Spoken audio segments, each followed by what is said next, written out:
సుమన్ టీవీలో మీ business promotions కోసం ఈ కింది నెంబర్ను సంప్రదించగలరు.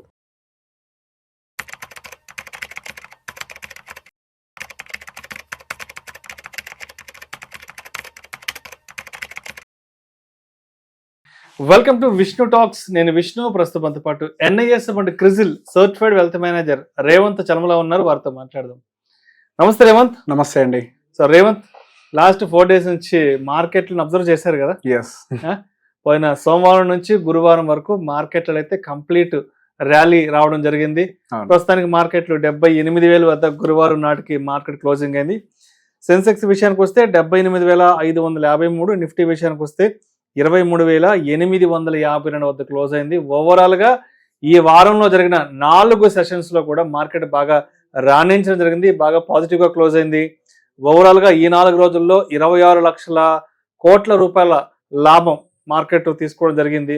మరి ఈ ర్యాలీ అనేది ముందుకు సాగుతుందంటారా, లేదంటే మళ్ళా మండే నుంచి యథావిధిగా పడిపోవడం జరుగుతుందంటారా? అసలు అంటే ఇప్పుడున్న ర్యాలీని నమ్మొచ్చా, నమ్మకూడదా? మీరు 4 రోజులు అంటున్నారు, కానీ అక్కడ ఉంది 3 ట్రేడింగ్ సెషన్లు. ఇన్ఫాక్ట్ 3 రోజుల్లోనే మనకి నిఫ్టీ గెయిన్స్ దాదాపుగా 4.5% ఉంది ఈ వారంలో. సో మనకి ఇక్కడ సర్ప్రైజింగ్ ఆస్పెక్ట్ మనం గమనించాల్సింది ఏంటంటే, ప్రపంచ మార్కెట్లు ఇంకా నెగటివ్ లో ఉన్నాయి. అవి ఇంకా రికవరీలోకి కూడా రాలేదు. కానీ వేరేస్ మన ఇండియన్ మార్కెట్స్ మాత్రం చాలా స్ట్రాంగ్ గా రీబౌండ్ అయినాయి. ఇక్కడ మనకు ర్యాలీకి మొత్తం కూడా సపోర్ట్ చేసింది పర్టికులర్ గా banking sector. So private banking sector, NBFCs, ఇవన్నీ కూడా మనం ఫస్ట్ నుంచి ఫోకస్ లో ఉంచాలనుకున్నటువంటి సెక్టర్స్. అండ్ ఎన్బిఎఫ్సిస్ అంటే particular finance segment, finance sector అయితే నిఫ్టీ ఫైనాన్స్ ఆల్ టైమ్ హైని బ్రేక్ చేసింది. ఇది ఎప్పుడు ప్రపంచ మార్కెట్లను నెగిటివ్ ఉండగా, ఈవెన్ ఇండియన్ మార్కెట్స్ కూడా నెగిటివ్ లో ఉండగా, ఫైనాన్స్ సెగ్మెంట్ మాత్రం ఆల్ టైమ్ హైని బ్రేక్ చేసుకొని పైకి వెళ్ళిపోయింది. అండ్ బ్యాంక్ నిఫ్టీ కేవలం 200 పాయింట్ల దూరంలో ఉంది ఆల్ టైమ్ హైకి.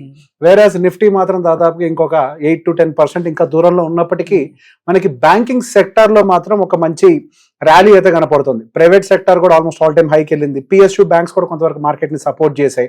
సో ఈ వారంలో మేజర్ గా మనకి మార్కెట్ కి సపోర్ట్ ఇచ్చిందంతా కూడా బ్యాంకింగ్. ఆల్మోస్ట్ 6 to 7% వరకు కూడా ఎంటైర్ ఈ బ్యాంకింగ్ వ్యవస్థలన్నీ కూడా కొంచెం ర్యాలీని కాంట్రిబ్యూట్ చేశాయి.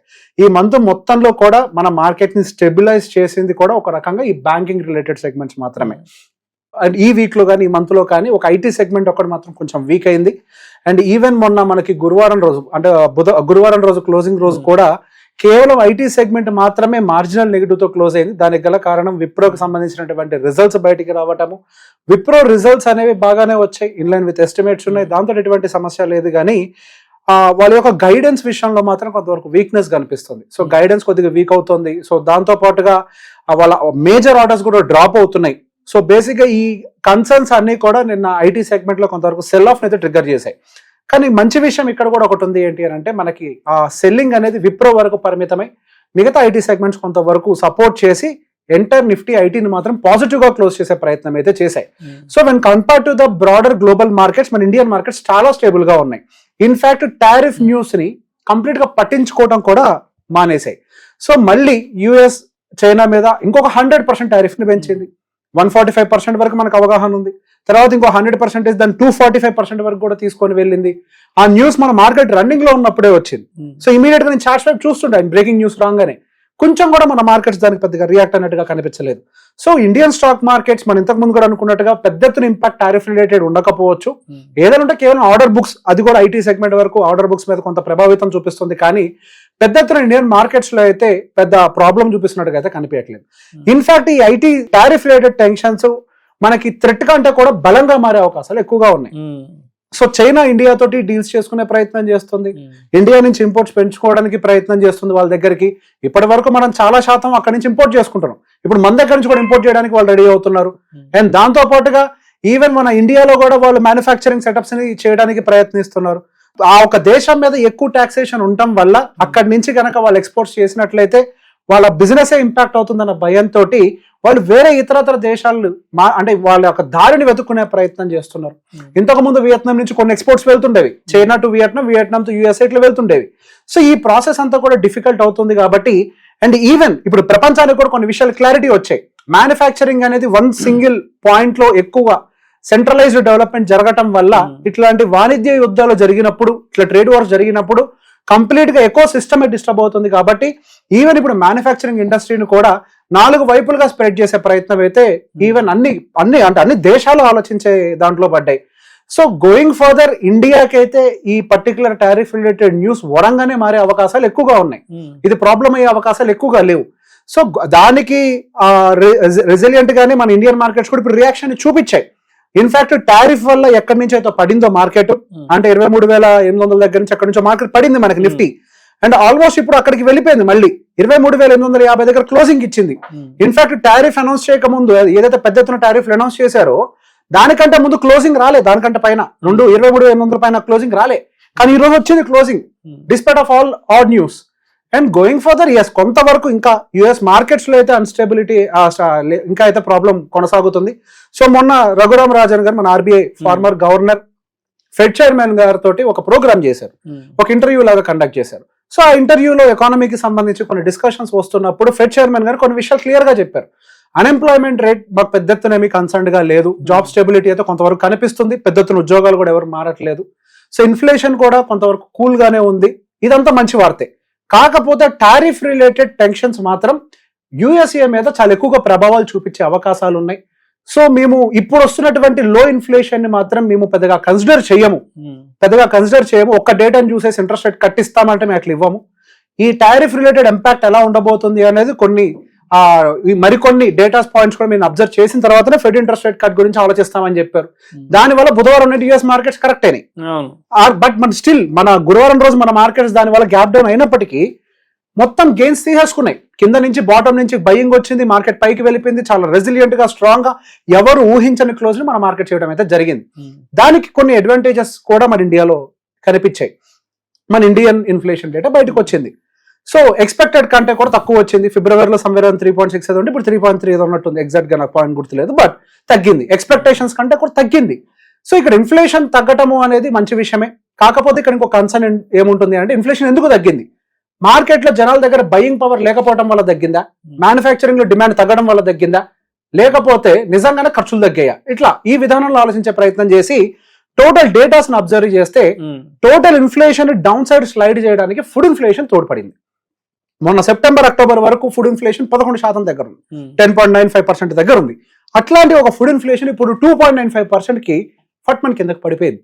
సో ఆ ఫుడ్ ఇన్ఫ్లేషన్ అంతా కూడా కిందకి డ్రాగ్ అయిపోవడం వల్ల మన రియల్ ఇన్ఫ్లేషన్ కూడా బాగా లోవర్ లెవెల్స్ లోకి వచ్చేసింది. అండ్ ఇక మరికొన్ని మంచి విషయాలు కూడా ఉన్నాయి. ఈ మాన్సూన్ అంతా కూడా కొంత ఫ్రూట్ఫుల్ గా ఉండే అవకాశాలు ఉన్నాయి. ఎగ్జాక్ట్లీ వర్షాలన్నీ కూడా బాగా పడతాయని చెప్పేసి అంటిసిపేషన్ కనపడుతుంది. ఈవెన్ మన ఆర్బీఐ గైడ్ లైన్స్ కూడా అదే కనిపించింది. వర్షాలు బాగా పడతాయి కాబట్టి ఇన్ఫ్లేషన్ కూడా కంట్రోల్లో ఉండే అవకాశాలు ఉంటాయని చెప్తున్నారు. మరొక మంచి విషయం ఏంటి అని అంటే మనకి రూరల్ ఎకానమీ కూడా కొంతవరకు రివైవ్ అవుతుంది. రూరల్ ఎకానమీలో ఇన్ఫ్లేషన్ కూల్ ఆఫ్ అవుతుంది. సో ఇదంతా కూడా కొన్ని మంచి పరిణామాలు దేశం చుట్టూ జరుగుతున్నాయి. సో దీని యొక్క పని ఇప్పుడు మొదలు పెట్టలేదు ప్రభుత్వం. ఆ బడ్జెట్ లోనే చెప్పారు రూరల్ ఎకనామిక్ యాక్టివిటీ మీద మేము ఫోకస్ పెడతాం, అన్ఎంప్లాయ్మెంట్ మీద ఫోకస్ పెడతాం. సో అదే విధంగా వడ్డీ రేట్లను తగ్గించుకోవటం కానీ. సో ఆల్రెడీ క్లియర్ గా చెప్పింది ఆర్బీఐ, మా స్టాండ్స్ మేము మార్చేసుకున్నాం, మేము అవుట్ రేట్ గా దేశాన్ని అభివృద్ధి చేసే వైపుగానే పెడతాం, అవసరమైతే ఎంత వడ్డీ రేట్లైనా తగ్గిస్తామన్న వాటిలో చెప్తున్నారు. సో అదంతా కూడా వాళ్ళు చేసినటువంటి పనులన్నీ కూడా ఇప్పుడు మనకి రిజల్ట్స్ రూపంలో కొంత కనిపిస్తున్నాయి. సో ఇప్పుడు కేవలం ఏదో సెక్టార్ రిలేటెడ్ చిన్న చితకా సమస్యలు అది కూడా, కానీ గోయింగ్ ఫర్దర్ అది కూడా రిజాల్వ్ అవుతూ మన ఇండియన్ ఎకానమీ మాత్రం కొంచెం స్టేబుల్ అయ్యే అవకాశాలు ఎక్కువ ఉన్నాయి. నెక్స్ట్ పరిగెట్టేస్తుందా? ఇదో పెద్ద ప్రశ్న. 26,300 మళ్ళీ కొట్టేసి పైకి వెళ్ళిపోద్దా? సో ఇప్పుడు మార్కెట్ రికవరీని చూసి ఇమీడియట్ గా మనకు వచ్చే థాట్ 26,300 హాల్ టైమ్ హైకి వెళ్ళిపోతుందా అనేది. సో ఇక్కడ మనం కొన్ని మరి అంశాలు దృష్టిలో పెట్టుకోవాలి. యాక్చువల్గా ఆర్బీఐ రిలేటెడ్ పాజిటివ్ ఆస్పెక్ట్ ఏదైతే ఉందో, ఆ న్యూస్ వచ్చిన రోజు, రేట్ కట్ వచ్చిన రోజు మార్కెట్స్ రియాక్ట్ కాలే, ఆ రోజు నెగిటివ్ గా రియాక్ట్ అయ్యాయి.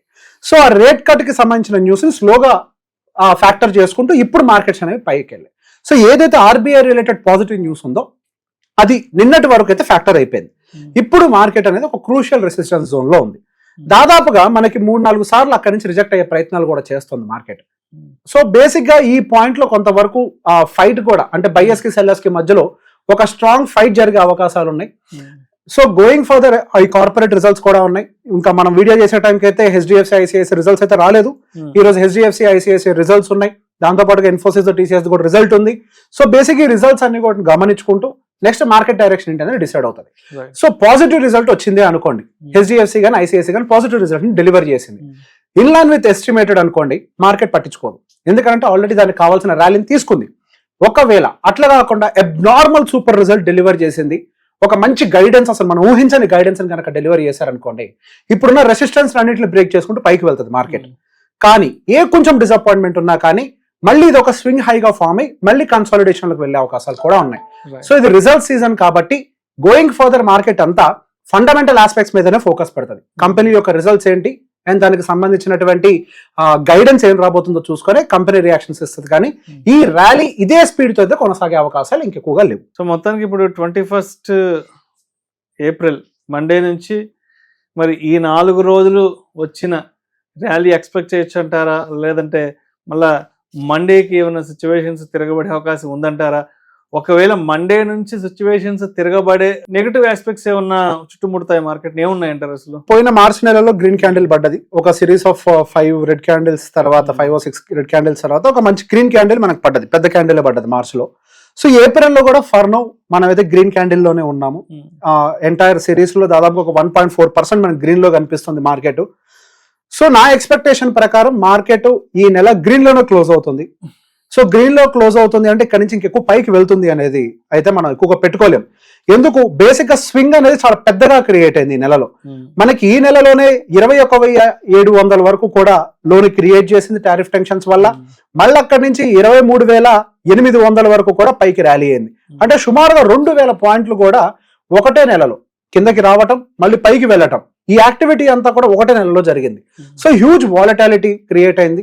ఇప్పుడు కొద్దిగా డస్ట్ సెటిల్ చేసే ప్రయత్నం చేస్తుంది మార్కెట్. ఈవెన్ మనకి ఇండియా విక్స్ కూడా కొద్దిగా కూల్ ఆఫ్ అవ్వటం. సో ఏదైతే న్యూస్ ఫ్యాక్టర్ అవ్వాల్సిన పెండింగ్ ఉన్నాయో దాని ఫ్యాక్టర్ మాత్రమే చేసే ప్రయత్నం చేసింది, కానీ ఇంత హ్యూజ్ మూమెంటం అయితే వచ్చే అవకాశాలు లేవు.